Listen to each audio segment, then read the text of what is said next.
వీళ్ళిద్దరూ కలిశారు, వీళ్ళిద్దరి మధ్య ప్రేమ ఉంది, సంబంధం నడిపింది. ఆ తర్వాత ఒక ప్రాబ్లమ్స్ వచ్చాయి. ఆ ప్రాబ్లమ్స్ని డీల్ చేయడంలో మనోడు ఎమోషనల్గా రియాక్ట్ అయ్యాడు, లాజికల్గా కాకుండా. ఇది బేసిక్గా చట్ట ప్రకారం అది కూడా నేరమే, అది వేరే విషయం. కానీ ఒక నేరానికి ఏ నేరం చేశాడో దానికి సంబంధించి సెక్షన్లు కాకుండా చెయ్యని నేరానికి సెక్షన్లు పెట్టేయడం అనేది కూడా ఎక్కువగా పోలీసులు చేస్తారు. సో ఇప్పుడు తన విషయంలో అదే జరిగిందా, లేకపోతే నిజంగానే తను వేధించాడా? ఏం వేధించాడో చెప్పట్లేదే. ఎవరిని వేధించాడో చెప్పాలి కదా.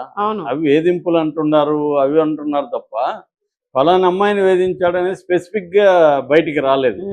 అట్లాగే సజ్జనారపాటంలో కూడా అది లేదు. కానీ ఎందుకు ఇలా లీకులు వస్తున్నాయి?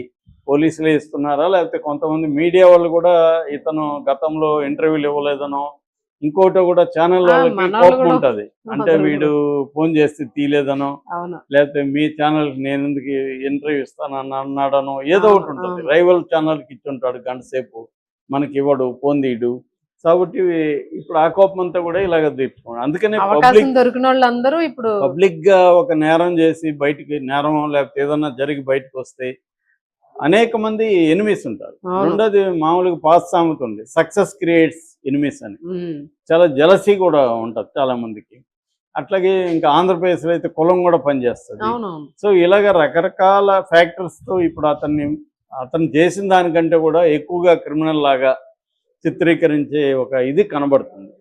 సో అతను బేసిక్గా మనకి ఇప్పుడు వరకు అర్థమవుతుండేది పోలీసుల రిపోర్ట్లలో కానీ ప్రకటనలో కానీ ఏంటంటే, ఇతను కష్టపడి ఐఏపీఎస్ అయ్యాడు, ట్రైన్ అయ్యాడు. ఈ స్టోరీ అంతా అతను ఇన్స్టాలో అతను యూట్యూబ్ ఛానల్ పెట్టుకొని కొంతమందికి ఇన్స్పిరేషన్గా ఎలా ప్రిపేర్ అయ్యాను. ఎందుకంటే ఇదంతా కూడా ఐఐటి వాళ్ళు, పెద్ద పెద్ద మంచి పాష్ ఇన్స్టిట్యూట్లో ఇంగ్లీష్ మీడియం చదువుకున్న వాళ్ళే ఐఏఎస్లు ఐపీఎస్లు అవుతారు. రూరల్లో తెలుగు మీడియం ఎందుకంటే ఈ అబ్బాయి గవర్నమెంట్ స్కూల్లో, గవర్నమెంట్ కాలేజీల్లో కావాల్లో చదువుకున్నాడు, గవర్నమెంట్ స్కూళ్ళలో చదువుకున్నాడు, తెలుగు మీడియం చదువుకున్నాడు. ఇతను ఐపీఎస్కి ఎలా వెళ్ళగలిగాడు అనేది అందరికి కూడా ఇన్స్పిరేషన్. అందరూ అడుగుతారు కదా ఎలా వెళ్ళారు ఏంటి, నేర్చుకుందాం అనుకుంటాను. సో అలాగా ఇప్పుడు ఇవన్నీ ఇతను కూడా చెప్పిస్తున్నాడు. మ్యాక్సిమం అతను చాలా మందికి హెల్ప్ చేస్తున్నాడు. ఈ క్రమంలో అది చూసిన ఇంకొక కర్ణాటకకు సంబంధించిన సుమా హెచ్కే అనే ఒక ఆమె యాక్చువల్గా 2024 ఐపీఎస్ అయింది. కానీ ఆమెకి ఏదో ప్రాబ్లమ్స్ వల్ల ఆమె ఈఓఎల్ ఎక్స్ట్రాడినరీ లీవ్ అని అది పెట్టి ఇప్పుడు 2025 బ్యాచ్కి ఆమె ట్రైనింగ్గా రాబోతుంది. అయితే ముందే ఇతని కథ చూసి ఆమె ఇతన్ని కాంటాక్ట్ చేసింది. ఆమె కూడా ఇతని పట్ల ఒక క్రేజ్ వచ్చుండొచ్చు. సో ఆమె ఇన్స్టాలో ఇతన్ని కాంటాక్ట్ చేసింది. అలాగే వీళ్ళిద్దరు ఫ్రెండ్స్ అయ్యారు.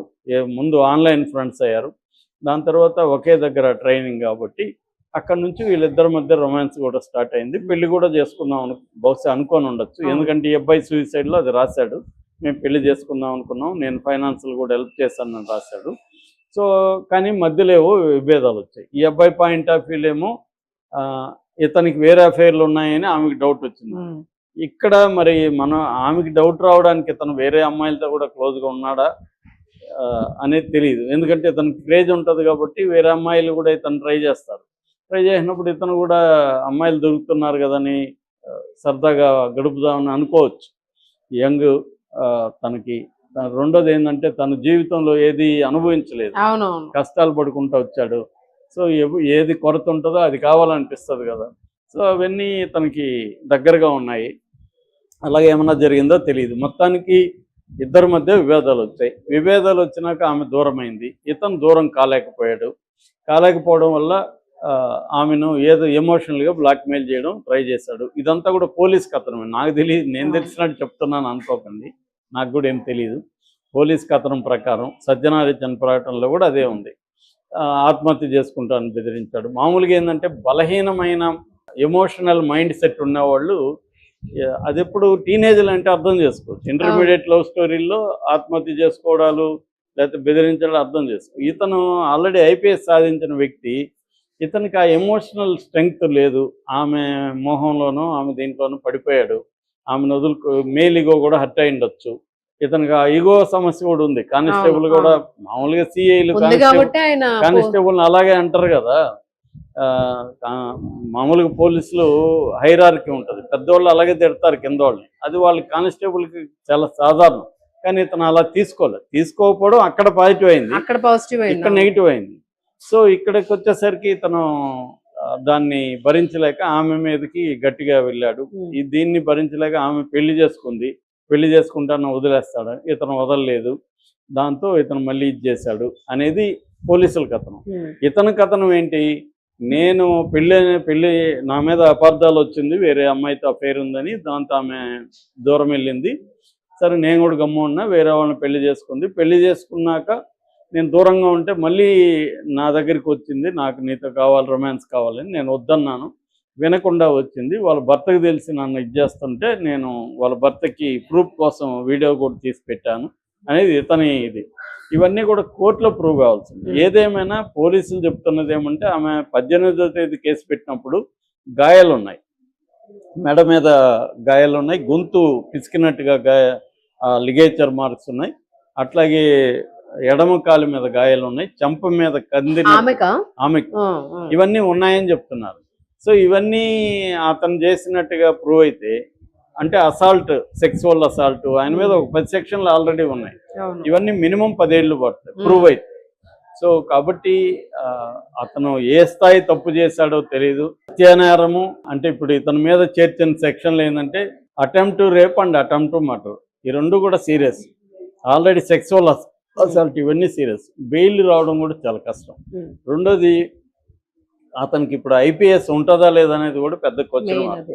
ఎందుకంటే ఇది క్రిమినల్ కేసు, అందులో ట్రైనింగ్లో అకాడమీలో చేయడం, అకాడమీకి అది నేషనల్ లెవెల్లో చాలా ప్రిస్టేజియస్గా ఉంటుంది. అకాడమీలో చేస్తే వాళ్ళు డిసిప్లినరీ యాక్షన్ సీరియస్గా తీసుకుంటారు. ప్రైమా ఫేసి ఎవిడెన్స్ ఉందని చెప్తున్నారు. అంటే సంథింగ్ మనోడు డీల్ చేయడంలో సమ్ ప్రాబ్లం ఏదో జరిగింది, అంతవరకు మనకు అర్థమవుతుంది. అది ఆమె వైపు నుంచి కూడా ఉండొచ్చు, కానీ ఇప్పుడు ఇద్దరు వైపు ఉంటుందండి. కానీ నేను దాడి చేసి కొట్టేస్తే అదే బయటికి కనబడుతుంది. ఆమె నన్ను మానసికంగా చేసి ఉండొచ్చు, అది బయటికి రాదు. సో ఇది అతను బ్యాలెన్స్ చేసుకొని ఏది ఇంపార్టెంటో, ఈ స్టేజ్లో మన కెరీర్ ఇంపార్టెంట్, ఏమి కాదు, ఇలాంటి వాళ్ళు బోల్డ్ మంది దొరుకుతారు అనే అనుకోని కానీ కష్టమైన గట్టిగా ఉంటే ఈ స్థాయికి రాకుండా ఉండొచ్చు. కానీ మరి ఏం జరిగిందో తెలియదు, చాలా సీరియస్ గా టిపికల్ గా మారిపోయింది. ఇది ఒక ప్రత్యేకమైన కేసే.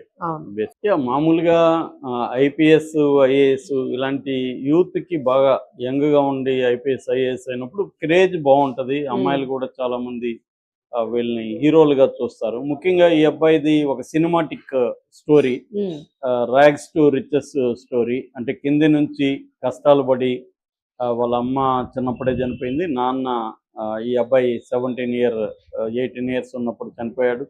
తర్వాత నానమ్మ కూరగాయలు అమ్మి తను పెంచింది. అక్కడి నుంచి ఏదో కష్టాలు పడి కానిస్టేబుల్ అయ్యాడు.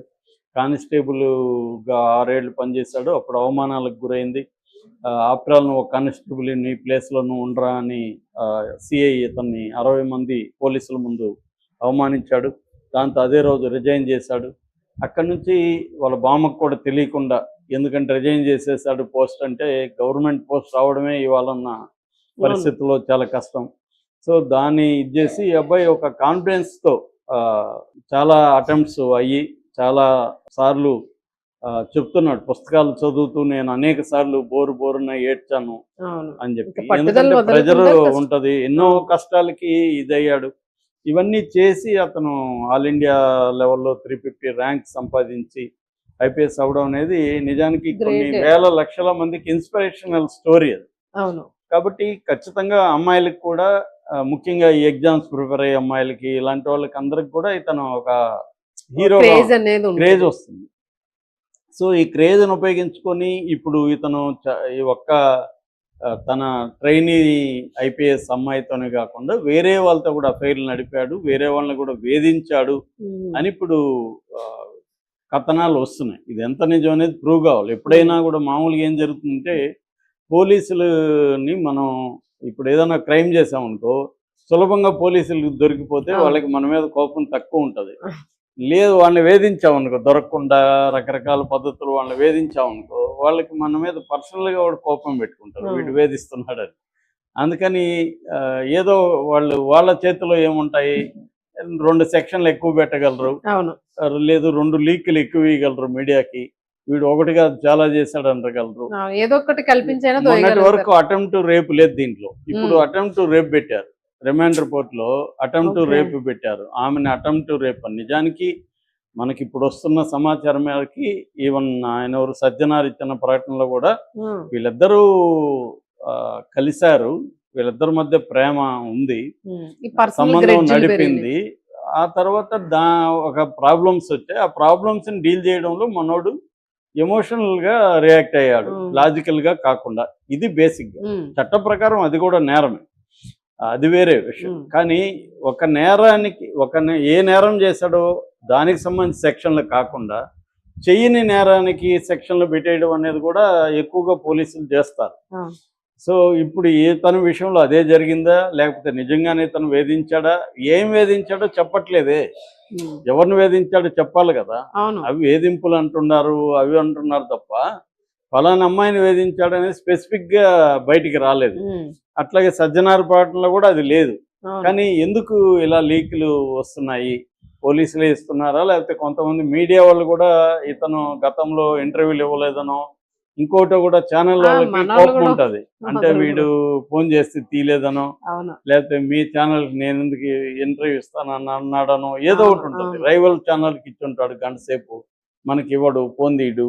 కాబట్టి ఇప్పుడు ఆ కోపం అంతా కూడా ఇలాగ తీర్చుకోండి. అందుకనే అవకాశం దొరికిన వాళ్ళందరూ ఇప్పుడు పబ్లిక్ గా ఒక నేరం చేసి బయటికి, నేరం లేకపోతే ఏదన్నా జరిగి బయట